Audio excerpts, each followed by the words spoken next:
Um colaborador motivado trabalha com a empresa e não para ela. Boa noite, pessoal. Hoje nós vamos começar apresentando para vocês um pouquinho sobre o endomarketing, que é uma pesquisa de clima organizacional para a implantação da pesquisa de desligamento. O nosso grupo vai começar iniciando falando para vocês um pouquinho sobre os 5 pilares da negociação bem-sucedida, que foi feito, na aula com a Domitila. Então, primeiramente, o primeiro é a postura, a segunda é a preparação, terceiro, comunicação, a quarta, a tática e 5, as emoções. E ligando com isso, atualmente com a globalização e os avanços tecnológicos, econômicos e culturais, eles implicaram em mudanças na gestão de pessoa. Então, os colaboradores entenderam que são de suma importância para a organização. Sendo assim, clientes internos e externos passaram a ser importantes para as mesmas, obrigando as empresas a investirem no endomarketing. Então, o endomarketing ele é muito importante e está sendo muito utilizado na atualidade. Pensando nisso, o nosso grupo criou a proposta da implantação de uma entrevista de desligamento, para implantar nas empresas como o início de uma solução, principalmente para as empresas com uma alta rotatividade. Ao fazer o mapeamento do problema após as entrevistas de desligamento, o RH ele tem que buscar alguma solução, o que por muitas vezes é necessário consultar os gestores da área para que haja alguma mudança. Mas todos nós sabemos como uma mudança pode ser difícil para todos. Por esse motivo, deve-se construir uma abordagem estratégica. Nesse ponto, cria-se uma boa negociação para a aceitação das propostas apresentadas. Pode-se usar a técnica dos 5 pilares da negociação bem-sucedida, onde o RH criará uma postura de negociador entre as partes, buscando convencer que aquilo trará benefícios mútuos. Porém, antes de entrar em debate, há uma preparação que consiste em fazer um mapeamento das partes, a fim de entender tudo e todos aqueles que podem influenciar na sua proposta.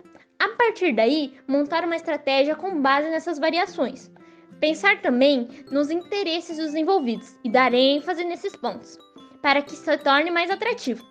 E pensar nas alternativas, caso aquilo não dê certo.